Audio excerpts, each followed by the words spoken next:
40, 45, 50 साल में 25 ग्राम 26 ग्राम ऐसे वेट होता है उसका। बढ़ने में तो फिर बहुत बढ़ जाता है, कई बार 50, 60, 100, 150 ग्राम तक की प्रोस्टेट भी हो जाती है जब बढ़ती है साइज। तो अल्ट्रासाउंड हमें एक तो साइज बताता है, दूसरा ये बताता है, एक इंपॉर्टेंट चेकअप होता है कि रेजिडुअल यूरिन कितना है। फिर नॉर्मली जब हम पेशाब करते हैं तो हमारे ब्लडर में पेशाब रहना नहीं चाहिए, बिल्कुल सारा पेशाब हमारा यूरिन निकल जाना चाहिए। लेकिन प्रोस्टेट की समस्या में रेजिडुअल यूरिन हो जाता है शुरू, मतलब कि हम यूरिन पास करेंगे उसके बाद 10-20 ml, 50 ml, 100 ml यूरिन रुकना शुरू हो जाता है। तो अल्ट्रासाउंड हमें ये दो चीज़ों के बारे में बताता है। तीसरा एक ब्लड टेस्ट होता है पीएसए का। पीएसए टेस्ट एक कैंसर स्क्रीनिंग टेस्ट है, और रिकमेंडेशन ये है कि 50, अब 55 हो गई है, कि 55 साल के बाद हर आदमी का साल में एक बार सीरम पीएसए टेस्ट जरूर होना चाहिए। जैसे बहुत सारे लोग आप में से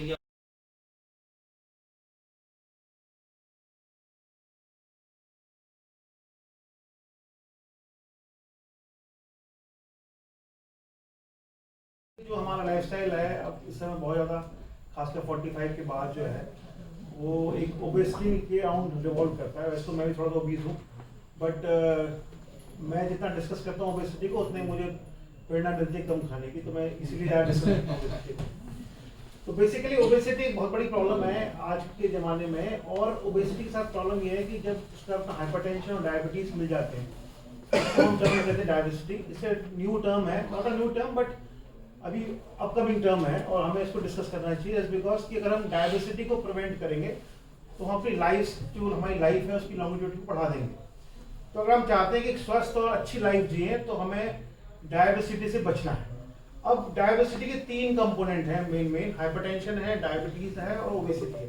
तो क्या क्या मार्कर्स होने चाहिए, क्या हमें हमारे गाइडलाइंस हैं और क्या हमारे नंबर्स हैं जो कि हमें अचीव करने चाहिए ताकि हम डायबिसिटी से बच सकें। तो ये हमारी टीम है जो हम ब्लड ट्रांसप्लांट करते हैं नीटिमो हॉस्पिटल में।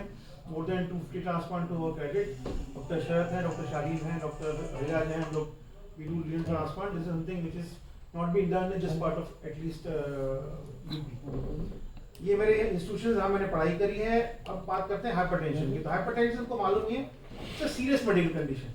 हम लोग जो सीरियस वाली वर्ड में आपको एम्फसाइज कर रहा हूँ उसको हम लोग नहीं मानते कि वो हाइपरटेंशन एक सीरियस कंडीशन है, बट हाइपरटेंशन डॉक्टर हिराज to believe it's a serious condition. And अगर हमारा हम कंट्रोल नहीं करते, हम नंबर अचीव नहीं करते 130/80 का अपने ब्लड प्रेशर में, तो हम लोग को हार्ट की बीमारियां, ब्रेन की बीमारियां, किडनी की बीमारी और अदर बीमारियां से बताया डॉक्टर में पेरिफेरल वेस्कुलर डिजीज हो सकती है। करीब 1.28 बिलियन अडल्ट हैं जो कि 30 to 79 ईयर्स एज में है और जिनको हाइपरटेंशन है। एंड अराउंड 2/3 पेशेंट ऐसे हैं जो कि लो, जो हमारी जो इंडिया है लो टू मिडिल इनकम कंट्रीज में, तो 2/3 इंडियंस जो हैं वो हाइपरटेंशन से ग्रसित हैं।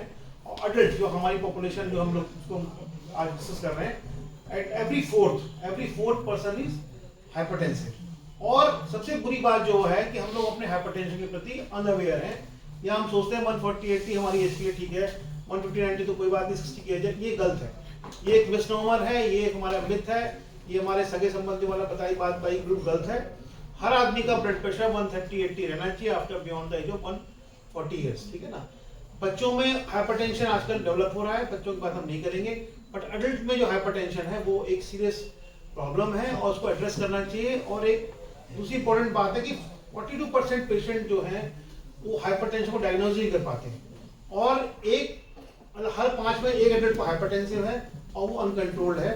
और hypertension is a premature cause of death. अगर आपकी लाइफ एक्सपेक्टेंसी 70 to 80 ईयर्स है, 90 ईयर्स है, तो आप प्रीमेच्योरली भगवान जी के पास चले जाएंगे अगर आपने अपना हाइपरटेंशन कंट्रोल नहीं किया। इट्स अ प्रूवन फैक्ट, मैं नहीं, WHO कह रहा है। Hypertension is major for the, और ये जो 33% इंसिडेंस है नॉन कम्युनिकेबिलिटीज, कुछ डिजीज कम्युनिकेबल होती है, मलेरिया है, डेंगू है, इनकी वजह से मर सकते हैं, कॉज है प्रिवेंशन ऑफ डेथ का, इसलिए बहुत जरूरी है। 2 तरह का हाइपरटेंशन होता है, प्राइमरी सेकेंडरी। जो हमारा हाइपरटेंशन होता है यूजुअली जो हम लोग फील करते हैं वो प्राइमरी हाइपरटेंशन होता है, असेंशियल हाइपरटेंशन होता है, वो तो कोई कारण नहीं होता, तो इसको कारण ढूंढने की कोशिश ना करें, इसको ट्रीट करने की कोशिश करें। सेकेंडरी हाइपरटेंशन में कारण होता है, बहुत कम होता है, 100 लोग अगर हैं तो 100 में से मुझको हार्डली 10% लोगों को सेकेंडरी हाइपरटेंशन होगा, और सेकेंडरी हाइपरटेंशन ट्रीटेबल है। तो हाइपरटेंशन जब भी किसी को हो, डायग्नोज कराएं, क्या प्राइमरी है कि सेकेंडरी है, सेकेंडरी ट्रीट करें। सेकेंडरी हाइपरटेंशन इज ट्रीटेबल, उसको हम ट्रीट कर सकते, ठीक कर सकते हैं। पर प्राइमरी हाइपरटेंशन को ठीक नहीं कर सकते हैं, उसके लिए हमें दवाई लगातार सालों साल जिंदगी भर खानी पड़ेगी, उसकी छुटकारा अगले जन्म तक ही मिलेगा। अक्सर ही पेशेंट आते हैं कहते हैं डॉक्टर साहब आपने दवाई ली थी ब्लड प्रेशर की, अब कब तक खानी पड़ेगी?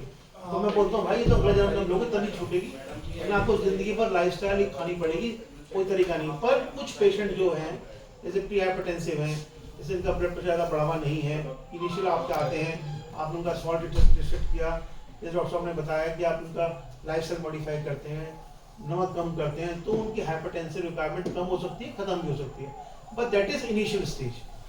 पर अगर आपका हाइपरटेंशन लगातार बना हुआ है तो आपको उसको कंट्रोल करना है। यूजली हम इस तरह का मैनोमीटर यूज करते हैं ब्लड प्रेशर कंट्रोल करने के लिए। मैं सजेस्ट करूंगा कि सब लोग इस मशीन को परचेज करें और ब्लड प्रेशर अपने घर पे अपनों का बड़ों का चेक करते रहें। ये आइडियल मेथड है चेक करने का, बट ये अवेलेबल होता नहीं है। मरकरी मैनोमीटर है ये, एक मतलब अगर आपका इस वाले मेथड से ब्लड प्रेशर बढ़ा हुआ आ रहा है तो इस वाले मेथड से चेक करके देख लेना चाहिए कि आपका ब्लड प्रेशर वाकई बढ़ा हुआ है कि नहीं है। ये थोड़ा सा डिफरेंस है इस वाले ब्लड प्रेशर में और इस वाले ब्लड प्रेशर में। इस वाले ब्लड प्रेशर जो मापते हैं बीपी वो एक्यूरेट माना जाता है। Second disease I diabetes. Diabetes another problem which is in India, और हम लोग डायबिटिक कैपिटल कहा जाता है वर्ल्ड का, और डायबिटीज बहुत ही कॉमन है, अडल्ट्स में भी कॉमन है। डायबिटीज कंट्रोल हम लोग नहीं करते हैं, ये another which is very bad. Major cause है ब्लाइंडनेस का, किडनी फेलियर का, हार्ट अटैक का, स्ट्रोक का और लोअर लंग एम्पुटेशन का। कई लोगों को आप लोगों को पैर काटने पड़ते हैं बिकॉज की डायबिटीज उनको है। 2000 से 2019 तक 3% इंक्रीज है डायबिटीज की मोर्टेलिटी का विद एज। इसके बाद आई कि डायबिटीज की वजह से क्या common, diabetes diabetic kidney disease, diabetic heart disease, diabetic peripheral vascular disease, diabetic pain disease, सब कुछ बहुत कॉमन है। Healthy diet, regular physical activity, maintaining normal body weight, avoiding tobacco, ये बहुत इंपॉर्टेंट है जो कि हम बचा सकते हैं डायबिटीज से। इसके अलावा जब भी डायबिटीज है तो डिले कर सकते हैं डायबिटीज को हम लोग, अगर हम प्रॉपर डाइट लें, फिजिकल एक्टिविटी करें, मेडिकेशंस लें और रेगुलर स्क्रीनिंग कराएं अपने जो 40। ये 8 मुख्य कारण है डायबिटीज होने के। ऑमिनस ऑक्टेट बोलते हैं, डिफ्रेंजो द्वारा दिया गया है ये। उसके अंदर इम्पेयर्ड इंसुलिन सिक्रीशन है, डिक्रीज इंक्रेटिन इफेक्ट है, इंक्रीज लाइपोलिसिस है, इंक्रीज ग्लूकोज रिअब्जॉर्प्शन है, डिक्रीज ग्लूकोज अपटेक है, तो सभी हाइपरग्लाइसीमिया करते हैं। और हाइपरग्लाइसीमिया का मतलब शुगर का लेवल बढ़ना, और ये डायबिटीज करता है। अब आता है मेन मुद्दा आया डायबिसिटी। डायबिसिटी क्या है? तो diabesity is basically obesity plus insulin resistance, high insulin levels और हाई ब्लड प्रेशर। ये चारों चीजें हम जब हमारे बॉडी के अंदर घूमती हैं तो इट टर्म्ड एज डायबिसिटी। अब बात करेंगे ओबेसिटी पे, तो हमारा रैंक 11th है as far as obesity is concern, और 21 पोजीशन है हमारी एडल्ट ओबेसिटी में, ओवरवेट कैटेगरी में वर्ल्ड के अंदर। चाइना के बाद हमारा ही नंबर है डायबिटीज उसमें ओबेसिटी में। और हमारे किड्स जो हैं वो भी बहुत प्रोन है डायबिटीज ओबेसिटी के लिए। आपने देखा होगा आजकल ज़्यादातर बच्चे जो हैं वो ओबीज हो रहे हैं, और ओबेसिटी बच्चों के अंदर बहुत खतरनाक है। अगर वही ओबेसिटी परसिस्ट करती है तो फ्यूचर में वो cardiac disease, kidney disease, brain disease सबके लिए रिस्पॉन्सिबल है। तो जो हमारे छोटे बच्चे हैं वो ना ओबीज हो और वो अपना नॉर्मल वेट गेन करें, नॉर्मल वेट रहे, बहुत अच्छी बात है। ये लैंसेट हमारा एक बहुत इंपॉर्टेंट आर्टिकल है, वो कहता है कि हमारा 34% जो पॉपुलेशन है, इंडियन पॉपुलेशन है, ये इनसफिशिएंटली एक्टिव है, ये एक्टिव नहीं है, और ये एक मुख्य कारण है ओबेसिटी का। तो ओबेसिटी के बिहाइंड कारण क्या है? हमारी डाइटरी हैबिट चेंज हो चुकी है, हमारा जो जंक फूड की तरफ हमारा ध्यान बढ़ गया है, फास्ट फूड हम लोग ले रहे हैं, बेवरेजेस ले रहे हैं, कोको का ले रहे हैं, कोल्ड ड्रिंक पी रहे हैं, हमारी लाइफस्टाइल बड़ी हेक्टिक हो गई है, कोई फिक्स टाइम नहीं है लंच का, डिनर का। ये भी बड़ा इंपॉर्टेंट है।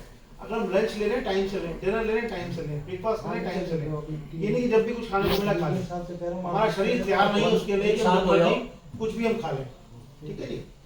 सिमिलरली जो फ्लडिंग ऑफ प्रोसेस फूड है, हमारी लाइफ के अंदर प्रोसेस फूड बहुत आ गया है।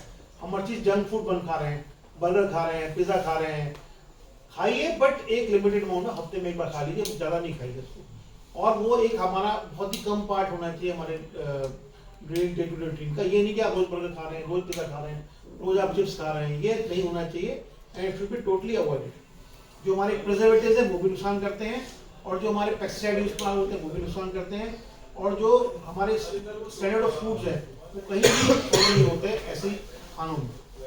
इसके अलावा पोल्यूशन है, कार्सिनोजेनिक एलिमेंट है जो हमारे ओबेसिटी को बढ़ा रहे हैं। एक इम्पॉर्टेंट टर्म है body mass index. Body mass index जो आपका रहना चाहिए वो 18 से 24 तक रहना चाहिए। जहां आपका 24 से ऊपर गया, 25 गया, you are labelled as overweight, obesity या फिर मॉर्बिड एक्सट्रीमली ओबेसिटी। जहां 35 से ऊपर गया तो आपको इंडिकेशन ऑफ बैरेटिक सर्जरी। बैरेटिक सर्जरी मतलब आपका पेट काट के छोटा कर देंगे ताकि आप इमीडिएटली वेट लॉस कर दो। Otherwise once you go beyond 30 BMI, 30 BMI जहां ऊपर गया आपका वेट लॉस करना मुश्किल हो जाता है। तो 35 के पास आपको बैरेटिक सर्जरी ही ऑप्शन है, क्योंकि हम जितनी भी दवाइयां हैं या लाइफस्टाइल मॉडिफिकेशन है उससे आप हार्डली 2, 4, 5 किलो आप कम कर पाओगे, उससे ज़्यादा कम नहीं कर पाओगे। तो जहां आपका BMI 35 से ऊपर गया तो you have to undergo surgery, क्योंकि प्रूवन है, जो कि ADA कहता है, वर्ल्ड गाइडलाइंस कहती है, ये मैं नहीं कह रहा हूँ। कोई BMI वाली बात। अब बैड हैबिट्स क्या है हमारी? स्वीट्स हैं, जंक फूड्स हैं, रेस्ट एट होम है, अनहेल्दी ड्रिंकिंग ये हमारी है। अगेन स्मोकिंग आपको नहीं करनी चाहिए। Smoking is really dangerous. Government सिर्फ टैक्स के लिए बेच रही है, जहर हमको हम लोग उसको ले रहे हैं, बहुत ही गलत है, हमको नहीं करना चाहिए। Again emphasis on physical activity. Best physical activity जो देखो एक्सरसाइज ही है। आप जैसा जो भी एक्सरसाइज करना चाहें कर सकते हैं अपने सुविधा के अनुसार। यंग वाले इवन स्किपिंग कर सकते हैं, जिम जा सकते हैं और बाकी एक्सरसाइज कर सकते हैं। बट थोड़ा ओल्ड हो गए हैं या फिर 40, 45, 50 प्लस पहुंच गए हैं, उनको अगर नहीं कर पाते हैं, जो पहले नहीं कर पा रहे हैं तो अब भी नहीं कर पाएंगे, क्योंकि एक्सरसाइज करना इज नॉट ईजी। तो वो योगा कर सकते हैं और आप इवन वॉकिंग कर सकते हैं। Walking is probably best. Cycling कर सकते हैं, वो भी अनदर इज गुड। और वॉकिंग फास्ट वॉकिंग करें। जैसे डॉक्टर ने बताया कि हफ्ते में कम से कम 5 बार, सैटरडे संडे ऑफ ले सकते हैं, या फिर मंडे जिस आप हैवी डे है उसमें ऑफ ले लीजिए, सैटरडे संडे एक्सरसाइज कीजिए और कम से कम 20 से 30 मिनट एक्सरसाइज कीजिए। और इट शुड बी ब्रिस्क। ऐसा नहीं कि आप मोबाइल हाथ में लेके मोबाइल खेलते हुए वॉक कर रहे हैं। It should be serious effort to maintain a pace, regular basis पे करें इसको। ये हमारा हॉस्पिटल है। Thank you very much for the patient listening.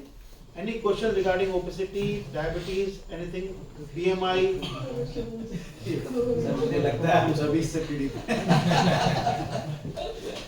Few young ones हैं, definitely they are not पीड़ित अभी free, but obesity is something which is which is very बड़ा मुश्किल है। Premature death के लिए रिस्पॉन्सिबल है, हार्ट अटैक के लिए रिस्पॉन्सिबल है, किडनी फेलियर के लिए सब चीज के लिए रिस्पॉन्सिबल है। तो diabesity has to be avoided, और ये दिमाग में आपको इसलिए बताया गया है ताकि आप लोग जो हैं इसके प्रति सचेत हों और जो अपनी दवाइयां हैं उनको दोबारा जाएं, डॉक्टर से मिलें अपने, और रेगुलर वे में दवाइयाँ खाएं। डायबिटीज़ के लिए दवाइयाँ जो कुछ आ गई हैं, जो कुछ चीप हैं, definitely they control diabetes, but वो लॉन्गिट्यूड डायबिटीज़ में नुकसान करती हैं। इसलिए कुछ नई दवाइयाँ आ गई हैं, जैसे एजिड-2 इनहिबिटर्स हैं, DB4 इनहिबिटर्स हैं, GLP-1 RAs हैं। उनकी एक्सेप्टेबिलिटी को बढ़ाना बहुत ज़रूरी है, क्योंकि अब जाते हैं डायबिटीज़ वाली बात तो आप लिखता है ज़ोरेलेम-2। अब ज़ोरेलेम-2 2 रुपये 4 रुपये गोली, आप सोचते हैं चलो अच्छी गोली खाओ, शुगर कंट्रोल है, बट नहीं। अगर मुझे डायबिटीज़ अभी हुई नहीं है, पर अगर होती है तो मैं उन दवाइयों को नहीं लूँगा। क्यों? क्योंकि मुझे अपने फ्यूचर से जो प्रिजर्व करने हैं, मुझे अपनी लाइफ प्रॉन्ग करनी है, तो उसके लिए जो नई दवाइयाँ आई हैं, जो वर्ल्ड ओवर, ऐसा नहीं कि फार्माकोलॉजी जो फार्मा सिस्टम आपको मतलब गरीब बनाने के लिए दवाइयाँ बनाई हैं, ऐसा नहीं है। These drugs are really better and they have shown their benefit. तो जो न्यू ड्रग्स हैं डायबिटीज़ में, हाइपरटेंशन मैनेजमेंट में, उनको लें। एम्लोगैंड 80 ही बेटर नहीं है।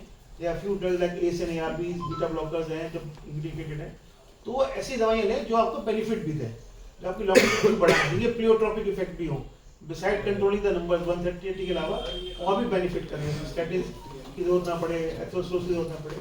तो दवाइयाँ अप्रोप्रिएट लें, डॉक्टर से मिलके लें। जब बार दिखाना जरूरी नहीं है, बट 6 महीने में कम से कम एक बार दिखा लें, ताकि आपको diabetes, blood pressure, obesity, these all things are controlled. Thank you very much. Thank you very much.